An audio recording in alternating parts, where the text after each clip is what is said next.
नमस्कार दोस्तों स्वागत है आप सभी का नोट्स वाला पर। दोस्तों जैसे कि आपको पता है हमने हरियाणा जी की स्टार्ट कर रखी है। आज ये थर्ड वीडियो है और हम अभी इसको जिले वाइज स्टार्ट कर रखी है हमने। आज हमारा सेकंड जिला है दोस्तों करनाल। तो चलिए दोस्तों शुरू करते हैं। जो ये नोट्स जिनसे मैं आपको पढ़ा रहा हूँ दोस्तों, इनका लिंक आपको डिस्क्रिप्शन के अंदर मिल जाएगा, जहाँ से आप इनको डाउनलोड कर सकते हैं एंड अपने रिविज़न कर सकते हैं अच्छे से। तो दोस्तों सबसे पहले देखते हैं करनाल को हरियाणा के मानचित्र के ऊपर। अगर मैं बात करूँ दोस्तों करनाल की, तो इसके जो पूर्व में है वो उत्तर प्रदेश पड़ता है। ऊपर की साइड हरियाणा का जिला यमुनानगर, इसके साथ साथ कुरुक्षेत्र भी इसके साथ सीमा बनाता है और पश्चिमी सीमा बनाता है कैथल। नीचे की साइड थोड़ा पड़ता है जींद और बिल्कुल नीचे पड़ता है यानी कि दक्षिण के अंदर पड़ता है पानीपत। तो टोटल हरियाणा के 5 जिले और एक भारत का राज्य यानी कि उत्तर प्रदेश सीमा बनाते हैं करनाल के साथ। आप थोड़ी सी लोकेशन देख लेना, बाकी जो स्टेट्स हैं उनकी भी। इससे पहले हमने हिसार पढ़ा था। हिसार टोटल फतेहाबाद, जींद, रोहतक, भिवानी 4 जिलों के साथ सीमा बनाता है और जो हमारा करनाल है वो 5 जिलों के साथ सीमा बनाता है। अब पढ़ते हैं करनाल के बारे में कुछ और। तो ये 5 राज्य 5 ज़िले थे जिनके साथ सीमा बनाता है करनाल। अगर मैं एरिया की बात करूं तो एरिया हो जाएगा 2520 वर्ग किलोमीटर। अगर मैं जनसंख्या की बात करूं तो 2011 में जो जनगणना हुई थी उसके हिसाब से इसकी जनसंख्या दोस्तों 15 लाख। अगर मैं ओल्ड नेम पुराने नाम की बात करूं तो करनाल्य हो जाएगा पुराना नाम करनाल का, और दोस्तों ये राजा कर्ण के नाम पर पड़ा था। अगर मैं इसके उपनाम की बात करूं तो उपनाम हो जाएंगे धान का कटोरा। यहाँ पर सबसे ज़्यादा राइस कल्टीवेशन होती है इसलिए इसको धान का कटोरा कहा जाता है। एग्रो हब ऑफ हरियाणा, प्राचीर शहर या वेल्ड टाउन, इसको हम पेरिस ऑफ हरियाणा के नाम से भी जानते हैं। सुनियोजित तरीके से बसाया गया शहर, ये 1806 के अंदर बसाया गया सुनियोजित तरीके से, यानी कि वेल मैनेज्ड। जैसे चंडीगढ़ शहर वो बसाया गया है, कहा जाता है कि इसको भी ऐसे ही बसाया गया था। अगर मैं बात करूं विधानसभा क्षेत्र या फिर तहसील की, तो इसके अंदर 5 विधानसभा क्षेत्र हैं और तहसील भी 5 ही हैं, और जो विधानसभा क्षेत्र है वही तहसील हैं। जो सबसे पहले विधानसभा क्षेत्र पड़ेगा करनाल, करनाल के बाद असंध, असंध के बाद इंद्री, इंद्री के बाद घरोंडा, घरोंडा के बाद नीलो खेड़ी। और जो नीलो खेड़ी है वो है रिजर्व सीट, यानी कि आरक्षित सीट है करनाल की रिजर्व खेड़ी। अगर मैं बात करूँ असंध की, तो पुराना नाम असंधित्व है। अष्टाध्यायी जो बुक थी पाणिनि की, उनके अंदर इसका जिक्र मिलता है। अब इसकी बात करूँ उप तहसील, उप तहसील पड़ती है इसके अंदर 3, निगड़ू, नीसिंग, बल्ला। उद्योगों की बात करते हैं, उद्योगों के अंदर आता है यहाँ पर चिकित्सा उपकरण उद्योग, वनस्पति तेल उद्योग, कृषि उपकरण उद्योग एंड लिबर्टी शूज़ उद्योग। ये इसके अंदर मेन उद्योग है। जैसे कि आपको पता है धान का कटोरा इसको कहा जाता है, तो इसके अंदर ज़्यादातर एग्रीकल्चर वाले उद्योग मिलेंगे, जैसे कृषि उपकरण उद्योग हो गया, वनस्पति तेल उद्योग हो गया। इसके साथ चावल उद्योग भी यहीं पर है, जो कि तरावड़ी या तराइन के अंदर है। जो तरावड़ी होता है वहाँ पर मिलता है सबसे अच्छा बासमती चावल, वैरायटी होती चावल की वो सबसे अच्छी मिलती है तरावड़ी करनाल के अंदर। अब इसके बाद अगर बात करें मंदिर की, तो करनाल के अंदर बेसिकली ज़्यादा मंदिर नहीं है। माता बाला सुंदरी देवी का मंदिर, ये बड़ा गांव जो है करनाल के अंदर वहाँ पर पड़ता है, और एक है सीता माई मंदिर, ये सीता माई गाँव के अंदर ही है। ये मंदिर वैसे बहुत सारे मिलेंगे, लेकिन जो one of the most famous है या कई बार एग्जाम्स के अंदर पूछे गए वही लिखे हुए मैंने यहाँ पर। इसके साथ अगर मेलों की बात करें तो यहाँ पर लगता है देवी का मेला पठेंडा गाँव के अंदर, गोगा पीर का मेला खेड़ा गाँव के अंदर, पांडू मेला पफाणा गांव असंध के अंदर पड़ता है। पफाणा गांव यहाँ पर लगता है पांडू मेला, और इसका जो आयोजन होता है वो प्रति माह आयोजन होता है, यानी कि हर महीने यहाँ पर मेला लगता है ये। इसके बाद अगर मैं बात करूँ तो परासर का मेला, ये भी तरावड़ी के अंदर लगता है जो करनाल के अंदर पड़ता है। बाबा सिमरन दास जी की कच्ची समाधि का मेला, ये लगता है इंद्री के अंदर। इंद्री एक तहसील है करनाल की ही। एक लगता है छड़ियों का मेला अमूपुर गांव के अंदर, करनाल के अंदर ये पड़ता है। अगर मेलों का गांव पूछिए तो आपको याद रखना सालवान, सालवान गांव जो करनाल के अंदर पड़ता है उसको मेलों का गांव भी कहा जाता है। थोड़ा सा इंपॉर्टेंट है, देख लेना। इसके बाद अगर हम बात करें आगे हम शिक्षा की, तो शिक्षा के अंदर यहाँ पर पढ़ते हैं दीनदयाल उपाध्याय मेडिकल यूनिवर्सिटी, ये पड़ती है कुटेल गाँव के अंदर। इसके साथ साथ महाराणा प्रताप बागवानी यूनिवर्सिटी भी पड़ती है, ये पड़ती है दोस्तों अंजनस्थली गांव में, और 2016 के अंदर ये बनी थी अंजनस्थली गांव करनाल के अंदर महाराणा प्रताप बागवानी यूनिवर्सिटी। इसके साथ साथ आपको पता है कल्पना चावला अंतरिक्ष यात्री हरियाणा के करनाल से संबंधित हम आगे पढ़ेंगे, और उन्हीं के नाम पर करनाल के अंदर है कल्पना चावला मेडिकल कॉलेज, करनाल के अंदर आपको याद रखना है। इसके साथ साथ सैनिक स्कूल जो कि कुंजपुरा करनाल के अंदर है, ये सबसे पहला सैनिक स्कूल था जिसकी स्थापना 1961 में हुई थी। अगर हम बात करूँ कुंजपुरा की, तो एक रियासत हुआ करती थी पहले जिसकी स्थापना की थी निजाबत खान ने। कुंजपुरा रियासत थी पहले। अगर हम बात करूँ जवाहर नवोदय विद्यालय की, तो जवाहर नवोदय विद्यालय सांगा गांव के अंदर पड़ता है करनाल का।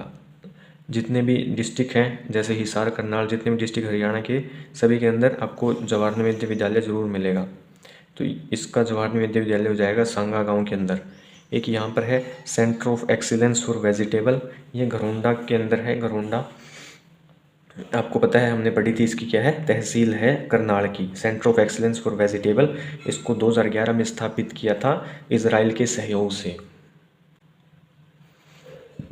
इसके बाद दोस्तों करनाल के अंदर एनसीसी एकेडमी पड़ती है अराईपुरा गांव घरोंडा के अंदर। इसके साथ साथ माता प्रकाश कौर मूक बगीर आवासीय विद्यालय करनाल, उद्यान प्रशिक्षण केंद्र उच्चाणी के अंदर पड़ता है। शुगर केन प्रजनन केंद्र, सबसे ज़्यादा गन्ने होते हैं यमुनानगर के अंदर, लेकिन जो शुगर केन प्रजनन केंद्र है वो पड़ता है हमारा करनाल के अंदर। 1932 में इसकी स्थापना हुई थी। CSSRI जिसकी स्थापना हिसार के अंदर हुई थी लेकिन अब करनाल के अंदर है। DWR ये भी करनाल के अंदर आपको याद रखना है। इसके साथ साथ पोल्ट्री ट्रेनिंग सेंटर, यहाँ पर 21 दिनों की ट्रेनिंग दी जाती है, करनाल के नीलोखेड़ी के अंदर मौजूद है ये। राष्ट्रीय पशु जेनेटिक्स सेंटर 1995 में इसकी स्थापना हुई थी करनाल के अंदर ही। हरियाणा ग्रामीण विकास संस्थान 1990 में नीलोखेड़ी के अंदर इसकी स्थापना हुई थी। आप इनको 3 से 4 बार पढ़ेंगे तब आपको याद होंगे दोस्तों, ऐसे एक बार में आपको याद नहीं होंगे। तो इसलिए आप जो नोट्स मैं आपको दे रहा हूँ उनकी अगर आप बार बार रिविज़न करेंगे तो आप इनको याद कर सकते हैं। इसके साथ साथ जो NDRI है, national dairy research institute, one of the most important institute है ये। इसकी स्थापना सबसे पहले 1923 में हुई, बेंगलुरु के अंदर हुई थी। उसके बाद तब इसका नाम था दोस्तों imperial animal husbandry and dairying research institute. नाम इतना ज़रूरी नहीं है, लेकिन 1923 में स्थापना हुई थी बेंगलुरु में। उसके बाद स्वतंत्रता के बाद इसका नाम कर दिया NDRI, और 1955 में इसको लेकर के आए करनाल के अंदर।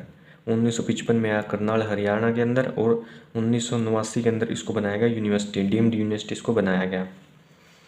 अब बात करें 1990 में इसने किया दोस्तों IVF भैंस, प्रथम भैंस का नाम था, और भैंस का फर्स्ट क्लोन तैयार करने का काम किया था NDRI ने। डायरी रिसर्च इंस्टीट्यूट है तो रिसर्च करेगा, तो इसने सबसे पहले प्रथम नाम की भैंस थी उसके ऊपर IVF, ये एक तकनीक होती है दोस्तों जो यूज़ की जाती है बायोलॉजी के अंदर, IVF। तो यहाँ पर भैंस का पहला क्लोन तैयार करने का काम किया था NDRI ने, जो करनाल के अंदर है। इसके साथ साथ FSL, ये 1973 में रोहतक में था, और 1976 से ये मधुबन करनाल के अंदर है। मधुबन आपको पता होगा, हरियाणा पुलिस अकादमी का मुख्यालय भी है यहाँ पर ट्रेनिंग दी जाती है हरियाणा पुलिस के सिपाहियों को मधुबन के अंदर, जो कि करनाल के अंदर है। अब बात करते कुछ पर्यटन स्थलों की। अगर हम बात करूँ करनाल के अंदर, तो छावनी चर्च टावर करनाल के अंदर पड़ता है। इसके साथ साथ सेंट जेम्स चर्च टावर, ये भी करनाल के अंदर पड़ता है। 5 पीरों की मजार मधुबन के अंदर। शाह आलम नूर मोहम्मद की दरगाह या नूरी दरगाह इसको कहा जाता है, ये पड़ती नेवड़ गांव करनाल के अंदर। मीर साहिब का मकबरा, बू अली शाह कलंदर की दरगाह, ये इंपॉर्टेंट है दोस्तों, बू अली शाह कलंदर की दरगाह घरोंडा, ये पड़ती करनाल के अंदर। मामा भांजे सराय घरोंडा के अंदर ही। कोहांड कोस मीनार घरोंडा के अंदर पड़ती है। इसके साथ साथ अटल पार्क, कुषाण स्तूपा एंड जरासंध का किला, ये तीनों पड़ते हैं असंध के अंदर और करनाल के अंदर ही पड़ते हैं ये। इसके साथ साथ करनाल के अंदर करनाल का किला भी है जिसको कहा जाता है राजा गजपत सिंह का किला। अब बात करूँ झीलों की, तो इसके अंदर पड़ती है करण झील, आपको याद रखना है, करण झील एंड ओएसिस झील, ये दोनों करनाल के अंदर पड़ती है। जो करण झील है वो उछाणा के अंदर है, और 1972 में इसको झील का दर्जा मिला था हरियाणा के अंदर। इसके साथ साथ चक्रवर्ती झील भी आपको याद रखनी है करनाल के अंदर, ये 2 से 3 झीलें हैं करनाल के अंदर। इसके बाद विक्टोरिया हॉल, जिसका नया नाम अब हुआ है गांधी मेमोरियल हॉल, जिसकी स्थापना 1906 में हुई थी करनाल के अंदर ही। बादशाही पुल और परासर तालाब, ये दोनों ही करनाल के अंदर मौजूद है, करनाल के पर्यटन स्थलों के अंदर आते हैं।